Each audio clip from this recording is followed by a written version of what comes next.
شروع اللہ کے نام سے جو بڑا مہربان نہایت رحم والا ہے۔ طاسین، یہ قرآن اور کتاب روشن کی آیتیں ہیں، مومنوں کے لیے ہدایت اور بشارت ہے۔ وہ جو نماز پڑھتے اور زکوٰۃ دیتے اور آخرت کا یقین رکھتے ہیں۔ جو لوگ آخرت پر ایمان نہیں رکھتے، ہم نے ان کے اعمال ان کے لیے آراستہ کر دیے ہیں تو وہ سرگرداں ہو رہے ہیں۔ یہی لوگ ہیں جن کے لیے بڑا عذاب ہے اور وہ آخرت میں بھی بہت نقصان اٹھانے والے ہیں۔ اور تم کو قرآن خدائے حکیم و علیم کی طرف سے عطا کیا جاتا ہے۔ جب موسیٰ نے اپنے گھر والوں سے کہا کہ میں نے آگ دیکھی ہے، میں وہاں سے رستے کا پتہ لاتا ہوں یا سلگتا ہوا انگارہ تمہارے پاس لاتا ہوں تاکہ تم تاپو۔ جب موسیٰ اس کے پاس آئے تو ندا آئی کہ وہ جو آگ میں تجلی دکھاتا ہے بابرکت ہے، اور وہ جو آگ کے ارد گرد ہے، اور خدا جو تمام عالم کا پروردگار ہے پاک ہے۔ اے موسیٰ، میں ہی خدائے غالب و دانا ہوں، اور اپنی لاٹھی ڈال دو۔ جب اسے دیکھا تو اس طرح ہل رہی تھی گویا سانپ ہے، تو پیٹھ پھیر کر بھاگے اور پیچھے مڑ کر نہ دیکھا۔ حکم ہوا کہ موسیٰ ڈرو مت، ہمارے پاس پیغمبر ڈرا نہیں کرتے۔ ہاں، جس نے ظلم کیا پھر برائی کے بعد اسے نیکی سے بدل دیا تو میں بخشنے والا مہربان ہوں۔ اور اپنا ہاتھ اپنے گریبان میں ڈالو، بے عیب سفید نکلے گا، ان 2 معجزوں کے ساتھ جو 9 معجزوں میں داخل ہیں۔ فرعون اور اس کی قوم کے پاس جاؤ کہ وہ بد کردار لوگ ہیں۔ جب ان کے پاس ہماری روشن نشانیاں پہنچیں، کہنے لگے یہ صریح جادو ہے، اور بے انصافی اور غرور سے ان سے انکار کیا، لیکن ان کے دل ان کو مان چکے تھے۔ سو دیکھ لو کہ فساد کرنے والوں کا انجام کیسا ہوا۔ اور ہم نے داؤد اور سلیمان کو علم بخشا، اور انہوں نے کہا کہ خدا کا شکر ہے جس نے ہمیں اپنے بہت سے مومن بندوں پر فضیلت دی۔ اور سلیمان داؤد کے قائم مقام ہوئے اور کہنے لگے کہ لوگوں، ہمیں خدا کی طرف سے جانوروں کی بولی سکھائی گئی ہے اور ہر چیز عنایت فرمائی گئی ہے، بے شک یہ اس کا صریح فضل ہے۔ اور سلیمان کے لیے جنوں اور انسانوں اور پرندوں کے لشکر جمع کیے گئے، اور وہ قسم وار کیے گئے تھے، یہاں تک کہ جب چیونٹیوں کے میدان میں پہنچے تو ایک چیونٹی نے کہا کہ چیونٹیوں اپنے اپنے بلوں میں داخل ہو جاؤ، ایسا نہ ہو کہ سلیمان اور اس کے لشکر تم کو کچل ڈالیں اور ان کو خبر بھی نہ ہو۔ تو وہ اس کی بات سے ہنس پڑے اور کہنے لگے کہ اے پروردگار، مجھے توفیق عنایت کر کہ جو احسان تو نے مجھ پر اور میرے ماں باپ پر کیے ہیں ان کا شکر کروں، اور ایسے نیک کام کروں کہ تو ان سے خوش ہو جائے، اور مجھے اپنی رحمت سے اپنے نیک بندوں میں داخل فرما۔ اور جب انہوں نے جانوروں کا جائزہ لیا تو کہنے لگے کیا سبب ہے کہ ہدہد نظر نہیں آتا؟ کیا کہیں غائب ہو گیا ہے؟ میں اسے سخت سزا دوں گا یا ذبح کر ڈالوں گا، یا میرے سامنے اپنی بے قصوری کی دلیل صریح پیش کرے۔ ابھی تھوڑی ہی دیر ہوئی تھی کہ ہدہد موجود ہوا اور کہنے لگا کہ مجھے ایک ایسی چیز معلوم ہوئی ہے جس کی آپ کو خبر نہیں، اور میں آپ کے پاس شہر سبا سے ایک یقینی خبر لے کر آیا ہوں۔ میں نے ایک عورت دیکھی کہ ان لوگوں پر بادشاہت کرتی ہے اور ہر چیز اسے میسر ہے، اور اس کا ایک بڑا تخت ہے۔ میں نے دیکھا کہ وہ اور اس کی قوم خدا کو چھوڑ کر آفتاب کو سجدہ کرتے ہیں، اور شیطان نے ان کے اعمال انہیں آراستہ کر دکھائے ہیں اور ان کو رستے سے روک رکھا ہے، پس وہ رستے پر نہیں آتے اور نہیں سمجھتے کہ خدا کو جو آسمانوں اور زمین میں چھپی چیزوں کو ظاہر کر دیتا اور تمہارے پوشیدہ اور ظاہر اعمال کو جانتا ہے، کیوں سجدہ نہ کریں۔ خدا کے سوا کوئی عبادت کے لائق نہیں، وہی عرش عظیم کا مالک ہے۔ سلیمان نے کہا اچھا، ہم دیکھیں گے تو نے سچ کہا ہے یا تو جھوٹا ہے۔ یہ میرا خط لے جا اور اسے ان کی طرف ڈال دے، پھر ان کے پاس سے پھر آ اور دیکھ کہ وہ کیا جواب دیتے ہیں۔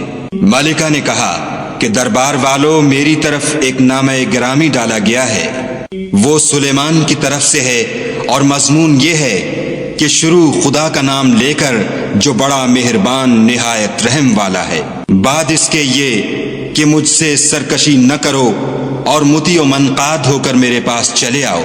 خط سنا کر کہنے لگی کہ اے اہل دربار، میرے اس معاملے میں مجھے مشورہ دو، جب تک تم حاضر نہ ہو اور صلاح نہ دو میں کسی کام کو فیصل کرنے والی نہیں۔ وہ بولے کہ ہم بڑے زور آور اور سخت جنگجو ہیں، اور حکم آپ کے اختیار ہے تو جو حکم دیجیے گا اس کے معال پر نظر کر لیجیے گا۔ اس نے کہا کہ بادشاہ جب کسی شہر میں داخل ہوتے ہیں تو اس کو تباہ کر دیتے ہیں اور وہاں کے عزت والوں کو ذلیل کر دیا کرتے ہیں، اور اسی طرح یہ بھی کریں گے۔ اور میں ان کی طرف کچھ تحفہ بھیجتی ہوں اور دیکھتی ہوں کہ قاصد کیا جواب لاتے ہیں۔ جب قاصد سلیمان کے پاس پہنچا تو سلیمان نے کہا، کیا تم مجھے مال سے مدد دینا چاہتے ہو؟ جو کچھ خدا نے مجھے عطا فرمایا ہے وہ اس سے بہتر ہے جو تمہیں دیا ہے۔ حقیقت یہ ہے کہ اپنے تحفے سے تم ہی خوش ہوتے ہوگے۔ ان کے پاس واپس جاؤ، ہم ان پر ایسے لشکر لے کر حملہ کریں گے جن کے مقابلے کی ان میں طاقت نہ ہوگی، اور ان کو وہاں سے بے عزت کر کے نکال دیں گے اور وہ ذلیل ہوں گے۔ سلیمان نے کہا کہ اے دربار والو، کوئی تم میں ایسا ہے کہ قبل اس کے کہ وہ لوگ فرما بردار ہو کر ہمارے پاس آئیں ملکہ کا تخت میرے پاس لے آئے؟ جنات میں سے ایک قوی ہیکل جن نے کہا کہ قبل اس کے کہ آپ اپنی جگہ سے اٹھیں میں اس کو آپ کے پاس لا حاضر کرتا ہوں، اور مجھے اس پر قدرت بھی حاصل ہے اور امانت دار بھی ہوں۔ ایک شخص جس کو کتاب الہی کا علم تھا کہنے لگا کہ میں آپ کی آنکھ کے جھپکنے سے پہلے اسے آپ کے پاس حاضر کیے دیتا ہوں۔ جب سلیمان نے تخت کو اپنے پاس رکھا ہوا دیکھا تو کہا کہ یہ میرے پروردگار کا فضل ہے تاکہ مجھے آزمائے کہ میں شکر کرتا ہوں یا کفران نعمت کرتا ہوں، اور جو شکر کرتا ہے تو اپنے ہی فائدے کے لیے شکر کرتا ہے، اور جو ناشکری کرتا ہے تو میرا پروردگار بے پرواہ اور کرم کرنے والا ہے۔ سلیمان نے کہا کہ ملکہ کے امتحان عقل کے لیے اس کے تخت کی صورت بدل دو، دیکھیں کہ وہ سوجھ بوجھ رکھتی ہے یا ان لوگوں میں سے ہے جو سوجھ نہیں رکھتے۔ جب وہ آ پہنچی تو پوچھا گیا کہ کیا آپ کا تخت بھی اسی طرح کا ہے؟ اس نے کہا کہ یہ تو گویا ہو بہو وہی ہے، اور ہم کو اس سے پہلے ہی سلیمان کی عظمت و شان کا علم ہو گیا تھا، اور ہم فرما بردار ہیں۔ اور وہ جو خدا کے سوا اور کی پرستش کرتی تھی سلیمان نے اس کو اس سے منع کیا، اس سے پہلے تو وہ کافروں میں سے تھی۔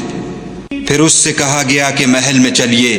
جب اس نے اس کے فرش کو دیکھا تو اسے پانی کا حوض سمجھا اور کپڑا اٹھا کر اپنی پنڈلیاں کھول دیں۔ سلیمان نے کہا یہ ایسا محل ہے جس کے نیچے بھی شیشے جڑے ہوئے ہیں۔ وہ بول اٹھی کہ پروردگار میں اپنے آپ پر ظلم کرتی رہی تھی، اور اب میں سلیمان کے ہاتھ پر خدا رب العالمین پر ایمان لاتی ہوں۔ اور ہم نے سمود کی طرف ان کے بھائی صالح کو بھیجا کہ خدا کی عبادت کرو، تو وہ دو فریق ہو کر آپس میں جھگڑنے لگے۔ صالح نے کہا کہ اے قوم، تم بھلائی سے پہلے برائی کے لیے کیوں جلدی کرتے ہو، اور خدا سے بخشش کیوں نہیں مانگتے تاکہ تم پر رحم کیا جائے؟ وہ کہنے لگے کہ تم اور تمہارے ساتھی ہمارے لیے شگون بد ہیں۔ صالح نے کہا کہ تمہاری بدشگونی خدا کی طرف سے ہے، بلکہ تم ایسے لوگ ہو جن کی آزمائش کی جاتی ہے۔ اور شہر میں 9 شخص تھے جو ملک میں فساد کیا کرتے تھے اور اصلاح سے کام نہیں لیتے تھے۔ کہنے لگے کہ خدا کی قسم کھاؤ کہ ہم رات کو اس پر اور اس کے گھر والوں پر شب خون ماریں گے، پھر اس کے وارثوں سے کہہ دیں گے کہ ہم تو اس کے گھر والوں کے موقع ہلاکت پر گئے ہی نہیں، اور ہم سچ کہتے ہیں۔ اور وہ ایک چال چلے اور ہم بھی ایک چال چلے، اور ان کو کچھ خبر نہ ہوئی۔ تو دیکھ لو کہ ان کی چال کا انجام کیسا ہوا۔ ہم نے ان کو اور ان کی قوم سب کو ہلاک کر ڈالا۔ اب یہ ان کے گھر ان کے ظلم کے سبب خالی پڑے ہیں۔ جو لوگ دانش رکھتے ہیں ان کے لیے اس میں نشانی ہے، اور جو لوگ ایمان لائے اور ڈرتے تھے ان کو ہم نے نجات دی۔ اور لوط کو یاد کرو جب انہوں نے اپنی قوم سے کہا کہ تم بے حیائی کے کام کیوں کرتے ہو، اور تم دیکھتے ہو کیا تم عورتوں کو چھوڑ کر لذت حاصل کرنے کے لیے مردوں کی طرف مائل ہوتے ہو؟ حقیقت یہ ہے کہ تم احمق لوگ ہو۔ تو ان کی قوم کے لوگ بولے تو یہ بولے، اور اس کے سوا ان کا کچھ جواب نہ تھا کہ لوط کے گھر والوں کو اپنے شہر سے نکال دو، یہ لوگ پاک بننا چاہتے ہیں۔ تو ہم نے ان کو اور ان کے گھر والوں کو نجات دی، مگر ان کی بیوی کہ اس کی نسبت ہم نے مقرر کر رکھا تھا کہ وہ پیچھے رہنے والوں میں ہوگی۔ اور ہم نے ان پر مہ برسایا، سو جو میں ان لوگوں پر برسا جن کو متنبع کر دیا گیا تھا برا تھا۔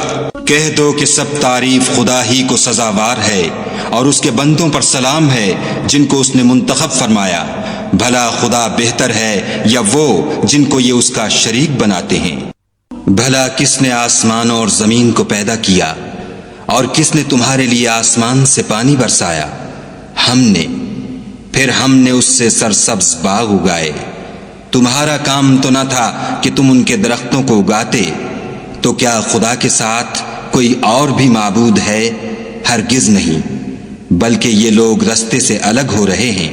بھلا کس نے زمین کو قرارگاہ بنایا اور اس کے بیچ نہریں بنائیں اور اس کے لیے پہاڑ بنائے، اور کس نے دو دریاؤں کے بیچ اوٹ بنائی؟ یہ سب کچھ خدا نے بنایا، تو کیا خدا کے ساتھ کوئی اور معبود بھی ہے؟ ہرگز نہیں، بلکہ ان میں اکثر دانش نہیں رکھتے۔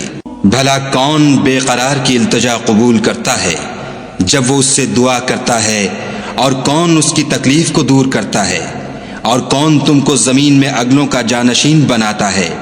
یہ سب کچھ خدا کرتا ہے، تو کیا خدا کے ساتھ کوئی اور معبود بھی ہے؟ ہرگز نہیں، مگر تم بہت کم غور کرتے ہو۔ بھلا کون تم کو جنگل اور دریا کے اندھیروں میں رستہ بتاتا، اور کون ہواؤں کو اپنی رحمت کے آگے خوشخبری بنا کر بھیجتا ہے؟ یہ سب کچھ خدا کرتا ہے، تو کیا خدا کے ساتھ کوئی اور معبود بھی ہے؟ ہرگز نہیں۔ یہ لوگ جو شرک کرتے ہیں، خدا کی شان اس سے بلند ہے۔ بھلا کون خلقت کو پہلی بار پیدا کرتا، پھر اس کو بار بار پیدا کرتا رہتا ہے؟ اور کون تم کو آسمان اور زمین سے رزق دیتا ہے؟ یہ سب کچھ خدا کرتا ہے، تو کیا خدا کے ساتھ کوئی اور معبود بھی ہے؟ ہرگز نہیں۔ کہہ دو کہ مشرکو، اگر تم سچے ہو تو دلیل پیش کرو۔ کہہ دو کہ جو لوگ آسمانوں اور زمین میں ہیں خدا کے سوا غیب کی باتیں نہیں جانتے، اور نہ یہ جانتے ہیں کہ کب زندہ کر کے اٹھائے جائیں گے، بلکہ آخرت کے بارے میں ان کا علم منتہی ہو چکا ہے، بلکہ وہ اس سے شک میں ہیں، بلکہ اس سے اندھے ہو رہے ہیں۔ اور جو لوگ کافر ہیں کہتے ہیں کہ جب ہم اور ہمارے باپ دادا مٹی ہو جائیں گے تو کیا ہم پھر قبروں سے نکالے جائیں گے؟ یہ وعدہ ہم سے اور ہمارے باپ دادا سے پہلے سے ہوتا چلا آیا ہے۔ کہاں کا اٹھنا اور کیسی قیامت، یہ تو صرف پہلے لوگوں کی کہانیاں ہیں۔ کہہ دو کہ ملک میں چلو پھرو، پھر دیکھو کہ گناہ گاروں کا انجام کیا ہوا، اور ان کے حال پر غم نہ کرنا، اور نہ ان چالوں سے جو یہ کر رہے ہیں تنگ دل ہونا، اور کہتے ہیں کہ اگر تم سچے ہو تو یہ وعدہ کب پورا ہوگا؟ کہہ دو کہ جس عذاب کے لیے تم جلدی کر رہے ہو شاید اس میں سے کچھ تمہارے نزدیک آ پہنچا ہو، اور تمہارا پروردگار تو لوگوں پر فضل کرنے والا ہے، لیکن ان میں سے اکثر شکر نہیں کرتے۔ اور جو باتیں ان کے سینوں میں پوشیدہ ہوتی ہیں اور جو کام وہ ظاہر کرتے ہیں، تمہارا پروردگار ان سب کو جانتا ہے۔ اور آسمانوں اور زمین میں کوئی پوشیدہ چیز نہیں ہے مگر وہ کتاب روشن میں لکھی ہوئی ہے۔ بے شک یہ قرآن بنی اسرائیل کے سامنے اکثر باتیں جن میں وہ اختلاف کرتے ہیں بیان کر دیتا ہے، اور بے شک یہ مومنوں کے لیے ہدایت اور رحمت ہے۔ تمہارا پروردگار قیامت کے روز ان میں اپنے حکم سے فیصلہ کر دے گا، اور وہ غالب اور علم والا ہے۔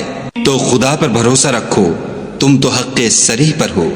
کچھ شک نہیں کہ تم مردوں کو بات نہیں سنا سکتے، اور نہ بہروں کو جبکہ وہ پیٹھ پھیر کر پھر جائیں آواز سنا سکتے ہو، اور نہ اندھوں کو گمراہی سے نکال کر رستہ دکھا سکتے ہو۔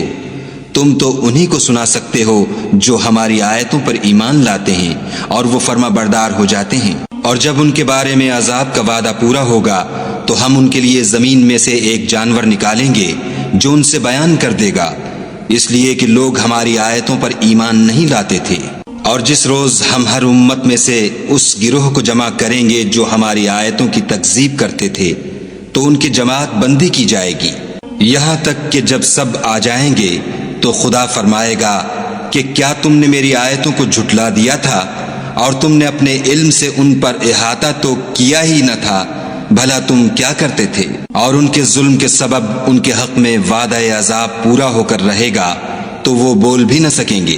کیا انہوں نے نہیں دیکھا کہ ہم نے رات کو اس لیے بنایا ہے کہ اس میں آرام کریں، اور دن کو روشن بنایا ہے کہ اس میں کام کریں؟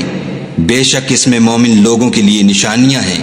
اور جس روز سور پھونکا جائے گا تو جو لوگ آسمانوں اور جو زمین میں ہیں سب گھبرا اٹھیں گے، مگر وہ جسے خدا چاہے اور سب اس کے پاس عاجز ہو کر چلے آئیں گے۔ اور تم پہاڑوں کو دیکھتے ہو تو خیال کرتے ہو کہ اپنی جگہ پر کھڑے ہیں، مگر وہ اس روز اس طرح اڑتے پھریں گے جیسے بادل۔ یہ خدا کی کاریگری ہے جس نے ہر چیز کو مضبوط بنایا، بے شک وہ تمہارے سب افعال سے باخبر ہے۔ جو شخص نیکی لے کر آئے گا تو اس کے لیے اس سے بہتر بدلہ تیار ہے، اور ایسے لوگ اس روز گھبراہٹ سے بے خوف ہوں گے۔ اور جو برائی لے کر آئے گا تو ایسے لوگ اوندھے منہ دوزخ میں ڈال دیے جائیں گے۔ تم کو تو انہی اعمال کا بدلہ ملے گا جو تم کرتے رہے ہو۔ کہہ دو مجھ کو یہی ارشاد ہوا ہے کہ اس شہر مکہ کے مالک کی عبادت کروں جس نے اس کو محترم اور مقام ادب بنایا ہے، اور سب چیز اسی کی ہے، اور یہ بھی حکم ہوا ہے کہ اس کا حکم بردار رہوں، اور یہ بھی کہ قرآن پڑھا کروں۔ تو جو شخص راہ راست اختیار کرتا ہے تو اپنے ہی فائدے کے لیے اختیار کرتا ہے، اور جو گمراہ رہتا ہے تو کہہ دو کہ میں تو صرف نصیحت کرنے والا ہوں۔ اور کہو کہ خدا کا شکر ہے وہ تم کو عنقریب اپنی نشانیاں دکھائے گا تو تم ان کو پہچان لوگے، اور جو کام تم کرتے ہو تمہارا پروردگار ان سے بے خبر نہیں ہے۔